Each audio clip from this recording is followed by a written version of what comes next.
ಇಂದೇ ಡೌನ್ಲೋಡ್ ಮಾಡಿ ಮತ್ತು ನಿಮ್ಮ ನೆಚ್ಚಿನ ಶೋಗಳನ್ನ ಆನಂದಿಸಿ. ಮಾತಾಡೋದ್ ಮಧ್ಯೆ ಕಾ ಕಾ ಕಾ ಅನ್ಬೇಡ ಕಣೆ, ಪೂರ್ತ ಮಾತಾಡಕ್ ಬಿಡು. ಅವನು ಪುಟ್ಟಿ ಹತ್ರ ಸಿಹಿ ಮಾಡಿಸ್ಬೇಕು ಅಂದಿದ್ದೇನಿಲ್ಲ. ನಾನು ಅವಳಿಗೆ ನೌಕರಿ ಸಿಕ್ತಾ ಅಂತ ಕೇಳಿದ್ದು ನಿನಗ್ ತಪ್ಪಾಗೋಯ್ತಾ? ಕೇಳಿ ತಪ್ಪಲ್ಲ, ಕೇಳೋ ದಾಟಿ ತಪ್ಪಾಗಿತ್ತು. ಅವನಿಗೆ ಅಣಗಿಸ್ದಂಗಿತ್ತು. ಪೊಲೀಸಪ್ಪ, ಯಾಕೆ ಯಾವಾಗ್ಲೂ ಅತ್ತೆಗೆ ಬೈತಾ ಇರ್ತೀಯ? ತಗೋ ಕಾಫಿ. ಅವಳು ಮಾತು ಮುಂಚೆ ವಟ ವಟ ವಟ ಅಂತಿರ್ತಾಳೆ. ಅದೇ ತಗೋ ಕಾಫಿ. ಗಟ್ಟಿ ಹಳಲ್ ಮಾಡಿದ್ದೀನಿ. ಪೊಲೀಸಪ್ಪ ಹೇಳಿದಕ್ಕೆಲ್ಲ ತಲೆ ಕೆಡ್ಸ್ಕೊಬೇಡ. ಏನ್ ಹಿಂಗ್ ನಿಂತಿದ್ಯಾ? ನಿನ್ ಪುಟ್ಟಿ ಬಂದಲ್ಲಪ್ಪ, ಅದೇನ್ ಸಿಹಿ ಮಾಡಿಸ್ಕೋಬೇಕು ಹೇಳ್ ಮಾಡಿಸ್ಕೋ. ಏನ್ ಸಿಹಿನೋ ನನ್ಗೆ ಹೇಳಿ ನಾನೇ ಮಾಡ. ಅಯ್ಯೋ ಅಮ್ಮ ಬೇಡ, ಇವತ್ತು ಪುಟ್ಟಿನೇ ಅವಳ ಕೈ ಯಾರೇ ಸಿಹಿ ಮಾಡ್ಬೇಕು. ಯಾಕೆ ಅವಳೇ ಮಾಡ್ಬೇಕು? ಅದೇನೋ ವಿಷಯ ಇದೆ. ಪುಟ್ಟಿ ನೀನ್ ಬಾ, ನಾ ಹೇಳ್ತೀನಿ. ಏನೋ ಇದೆ, ಬಾಯ್ ಬಾಯ್ ಬಾಯ್. ಸಿಹಿ ಮಾಡಿಸ್ಕೊಳ್ಳೋ ವಿಷಯನ ನಮ್ಮ ಮುಂದೆನೆ ಹೇಳ್ಬೋದಿತ್ತಾನೆ, ಅಷ್ಟ್ ದೂರ ಹೋಗಿ ಯಾಕೆ ಹೇಳ್ತಿದ್ದಾನೆ? ಅದೇನೋ ಅಣ್ಣ ತಂಗಿ ಪ್ರೀತಿಯಿಂದ ಮಾತಾಡ್ಕೊಂಡು ಏನೋ ಮಾಡ್ಕೋತಾರೆ. ನೀ ಕಾಫಿ ಕುಡಿಯದೆ. ನಾವಿಬ್ರು ಅಣ್ಣ ತಂಗಿನೇ ತಾನೆ? ಹೌದು. ನನ್ ಪ್ರಶ್ನೆಗೆ ಉತ್ತರ ಕೊಡು. ಕಾಫಿ ಕುಡಿಬೇಕೋ ಬೇಡವೋ ಈಗ? ಕುಡೀರಿ. ಏನ್ ವಿಷಯ ಅಣ್ಣ? ಇವಾಗ ಸಿಹಿ ಯಾಕೆ ಮಾಡ್ಬೇಕು? ನೀ ತಾನೇ ಮಾತಾಡು. ಅದು ನೀನು ಹೇಳ್ದಂಗೆ ಭಾವ ತುಂಬ ಒಳ್ಳೆಯವ್ರು ಪುಟ್ಟಿ. ನಾನೇ ಅವ್ರ ಬಗ್ಗೆ ತಪ್ಪಾಗಿ ತಿಳ್ಕೊಂಬಿಟ್ಟಿದ್ದೆ. ತಪ್ಪು ತಿಳ್ಕೊಳ್ಳೋದು ಮಾತ್ರ ಅಲ್ಲ, ನಾನೇ ನಿಮ್ಮ ಸಂಸಾರ ಹಾಳು ಮಾಡ್ಬಿಡ್ತಿದ್ದೆ. ಸಾರಿ ಪುಟ್ಟಿ. ಅಣ್ಣ, ಅವ್ರು ನಿಂಗೆ ಸಿಕ್ಕಿದ್ರ? ಹಾಂ, ನಾನೇ ಹೋಗಿ ಅವ್ರನ್ನ ಭೇಟಿ ಮಾಡಿ ಕ್ಷಮೆ ಕೇಳಿದೆ. ಇಷ್ಟು ದಿನ ನಾನೇ ಅವ್ರ ಬಗ್ಗೆ ತಪ್ಪಾಗಿ ತಿಳ್ಕೊಂಡು ಕೊಡಬಾರ್ದು ಕಷ್ಟ ಎಲ್ಲ ಕೊಟ್ಟೆ. ಇನ್ಮೇಲಾದರೂ ನಾವೆಲ್ಲರೂ ಚೆನ್ನಾಗಿರ್ಬೇಕು, ಖುಷಿ ಖುಷಿಯಾಗಿರ್ಬೇಕು. ಪಾಪ ಭಾವ ಬಂದಾಗಿಂದ ರಾಮಣ್ಣನ ಮನೇಲಿ ಅವರೇ ಅಡುಗೆ ಮಾಡ್ಕೋತಿದ್ದಾರೆ. ತುಂಬ ಸ್ವರ್ಗ ಹೋಗಿದ್ದಾರೆ ಬೇರೆ. ಅದಕ್ಕೆ ಅವ್ರಿಗೋಸ್ಕರ ಅವ್ರಿಗಿಷ್ಟ ಆಗಿ ಸಿಹಿ ಮಾಡು, ನಾನೇ ತಗೊಂಡೋಗಿ ಕೊಡ್ತೀನಿ. ಅಲ್ಲ ಅಣ್ಣ, ಇಷ್ಟೆಲ್ಲ ಮಾಡೋದ್ ಬದಲು ಮನೆಗೆ ಬನ್ನಿ ಅಂತ ಕರಿಬೋದಿತ್ತು ತಾನೆ? ಕರೆದೆ ಪುಟ್ಟಿ, ಆದರೆ ಅವರೇ ಸ್ವಲ್ಪ ದಿನ ಆದ್ಮೇಲೆ ಬರ್ತೀನಿ ಅಂತಂದರು. ಹೌದಾ? ಯಾಕಂಗೆ ಹೇಳಿದ್ರು? ಏನು ಹೋಗ್ಲಿ ಬಿಡು, ನೀನು ಮೊದಲು ಸಿಹಿ ಮಾಡು. ಆದರೆ ಏನು ಸಿಹಿ ಬೇಕು ಅಂತ ಕೇಳಿದ್ಯಾ? ಕೇಳಲಿಲ್ಲ, ನಾನು ಅವ್ರಿಗೂ ಏನೂ ಹೇಳಿಲ್ಲ. ಅವ್ರಿಗೆ ಏನು ಇಷ್ಟನೋ ಅದನ್ನ ನೀನೇ ಮಾಡು. ಅವ್ರಿಗೆ ಕೊಬ್ಬರಿ ಬರ್ಫಿ ಅಂದರೆ ತುಂಬ ಇಷ್ಟ, ಅದನ್ನೇ ಮಾಡಿಬಿಡ್ತೀನಿ. ಹಾಂ ಮಾಡು ಮಾಡು. ಸರಿ, ಈಗಲೇ ಮಾಡ್ತೀನಿ. ಇಷ್ಟೊತ್ತಲ್ಲಿ ತಗೊಂಡು ಹೋಗೋಕ್ಕಾಗುತ್ತಾ? ಬೆಳಿಗ್ಗೆ ಎಷ್ಟಲ್ಲಿ ಮಾಡಿಟ್ಟಿರು, ನಾನು ತಗೊಂಡು ಹೋಗ್ತೀನಿ. ಸರಿ.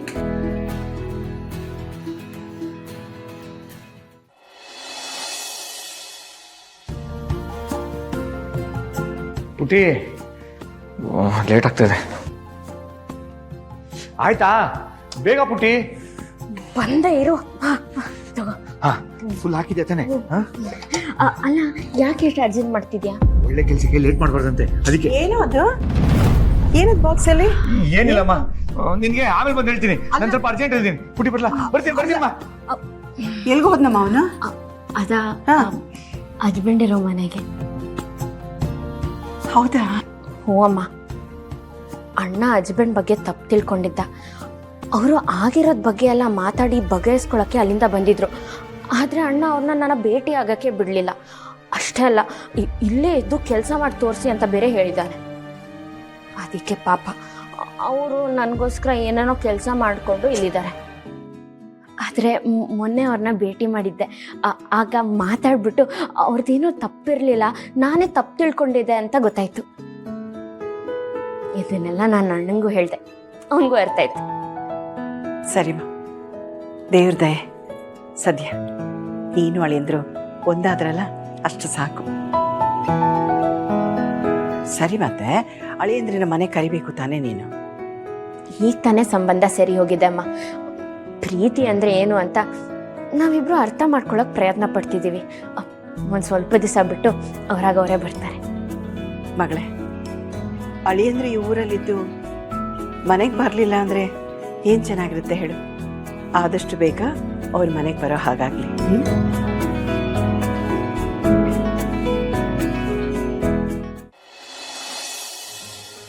ಅದು ಅಡ್ಮಿಷನ್ ಕನ್ಫರ್ಮೇಷನ್ ಲೆಟರ್ ಕಳಿಸ್ಬಿಡಿ, ನಾನು ಅವ್ರನ್ನ ಆದಷ್ಟು ಬೇಗ ಇಂಟರ್ವ್ಯೂ ಕಳಿಸ್ತೀನಿ.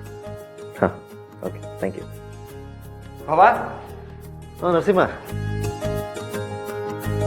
ತಗೊಳ್ಳಿ. ಏನಿದು? ಭಾವ, ನಿಮಗೋಸ್ಕರ ನಾನೇ ಪುಟ್ಟಿಗೆ ಹೇಳಿ ಅವಳ ಕೈಯಾರೆ ಕೊಬ್ಬರಿ ಮಿಠಾಯಿ ಮಾಡಿಸಿ. ಹೌದಾ? ಯಾವ ಖುಷಿಗೆ? ಅದು ನಮ್ಮ ಜಗಳ ಕಾಂಪ್ರಮೈಸ್ ಆಯ್ತಲ್ಲ, ಅದಕ್ಕೆ ಅಂತ ಮಾಡಿದ್ದೆ.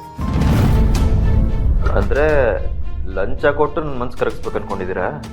ಅಯ್ಯೋ, ಹಾಗೇನಿಲ್ಲ ಭಾವ. ನನಗಿದು ಇಷ್ಟ ಆಗಲ್ಲ ನರಸಿಂಹ ಅವರೇ. ನಿಮ್ಮ ಬಾಕ್ಸ್ ವಾಪಸ್ ತೊಗೊಂಡೋಗಿ. ಸಾರಿ ಭಾವ, ನಿಮಗೆ ಖುಷಿ ಆಗುತ್ತೆ ಅಂತ ಇದನ್ನು ಪ್ರೀತಿಯಿಂದ ಮಾಡಿಸ್ಕೊಂಬಂದೆ. ಆದರೆ ನೀವು ತಗೊಳ್ಳಲ್ಲ ಅಂತ ಹೇಳ್ತೀರಾ ಅಂದ್ಕೊಂಡಿರಲಿಲ್ಲ. ನಾನು ನಿಮಗೆ ಕೊಟ್ಟ ಕಷ್ಟಕ್ಕೆ ನೀವು ಹೇಳೋದು ಸರಿಯಾಗಿದೆ. ಆದರೆ ನನಗೋಸ್ಕರ ಅಲ್ಲದೆ ಇದ್ರು ಪುಟ್ಟಿಗೋಸ್ಕರ ಅದು ತಗೊಳ್ಳಿ ಭಾವ. ಬೇಜಾರು ಮಾಡ್ಕೊಂಡ್ರ? ಸುಮ್ಮನೆ ತಮಾಷೆ ಮಾಡ್ತೀರಿ, ತಗೊಳ್ಳಿ. ಅಯ್ಯೋ, ನೀವು ಸೀರಿಯಸ್ ಆಗಿ ಹೇಳಿದ್ರಿ ಅನ್ಕೊಂಡೆ ಭಾವ. ತಳ್ತೀನಿ. ನೀವು ಏನು ಕಷ್ಟ ಕೊಟ್ಟರು ನಾನು ನಿಮ್ಮ ಬಗ್ಗೆ ಕೆಟ್ಟದಾಗ ತಿಳ್ಕೊಳ್ಳಲ್ಲ ನರಸಿಂಹ ಅವರೇ. ಥ್ಯಾಂಕ್ ಯು ಸೊ ಮಚ್ ಭಾವ. ಇದಕ್ಕೆ ನೋಡಿ ನೀವು ತುಂಬ ಇಷ್ಟ ಆಗೋದು.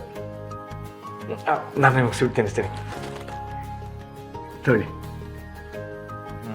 ಹೇಗಿದೆ ಕೊಬ್ಬರಿ ಮಿಠಾಯಿ? ದೀಪ ಅವ್ರು ಮಾಡಿದ್ದಾರೆ ಅಂದಮೇಲೆ ಚೆನ್ನಾಗಿಲ್ದೇ ಇರುತ್ತಾ? ಅಲ್ವಾ? ನಿಮಗೋಸ್ಕರ ಅಂದಮೇಲೆ ಇನ್ನೂ ಜಾಸ್ತಿ ಪ್ರೀತಿಯಿಂದ ಮಾಡಿರ್ತಾನೆ. ಮರ್ತೇ ಬಿಟ್ಟಿದ್ದೆ. ಒಂದು ನಿಮಿಷ ಇದೆ.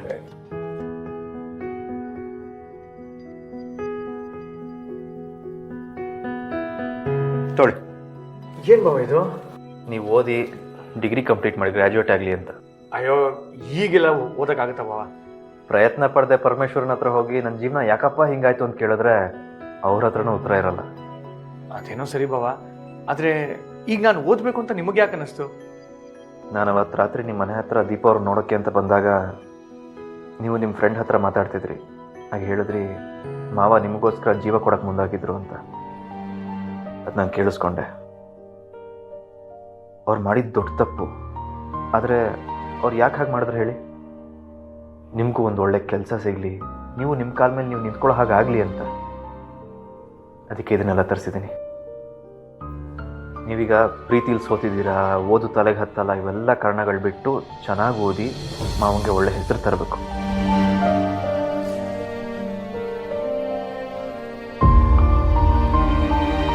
ಹೌದು ಭಾವ, ನೀವು ಹೇಳ್ತಾ ಇರೋದು ಸರಿಯಾಗಿದೆ. ನಿಮ್ಮ ಉಪಕಾರನ ಹೇಗೆ ತಿರ್ಸ್ಬೇಕು ಗೊತ್ತಾಗ್ತಲ್ಲ. ಉಪಕಾರ ಅಂತೆಲ್ಲ ದೊಡ್ಡ ಮಾತು ಯಾಕೆ ಆಡ್ತೀರಿ ನರಸಿಂಹ? ಇದು ನನ್ನ ಕರ್ತವ್ಯ. ನೀವು ಕಷ್ಟಪಟ್ಟು ಓದಿ ಏನಾದರೂ ಸಾಧನೆ ಮಾಡಿದ್ರೆ ನಮ್ಮೆಲ್ಲರಿಗೂ ಖುಷಿ ಆಗುತ್ತೆ, ಮಾವಂಗೂ ಸಮಾಧಾನ ಆಗುತ್ತೆ. ಆಯಿತು ಭಾವ, ಖಂಡಿತವಾಗ್ಲೂ ಓದ್ತೀನಿ. ಭಾವ, ಈಗೆಲ್ಲ ಸಮಸ್ಯೆ ಬಗೆಹರಿತಲ್ಲ, ಇನ್ನಾದರೂ ನನ್ನ ಜೊತೆ ನಮ್ಮ ಮನೆಗೆ ಬರ್ಬೋದಲ್ಲ? ನೋಡಿ, ನೀವು ನನಗೆ ಚಾಲೆಂಜ್ ಮಾಡಿದ್ರಿಂದ ನಾನು ಈ ಊರಲ್ಲಿ ಕಷ್ಟಪಟ್ಟು ದುಡಿಯೋ ಥರ ಆಯಿತು. ಅದರಿಂದ ಜೀವನದ ಮೌಲ್ಯಗಳನ್ನ ಕಲಿತೆ ನಾನು. ಆದರೆ ಇನ್ನೊಂದು ಸ್ವಲ್ಪ ದಿನ ಬಿಟ್ಟು ನಿಮ್ಮ ಮನೆಗೆ ಬರ್ತೀನಿ.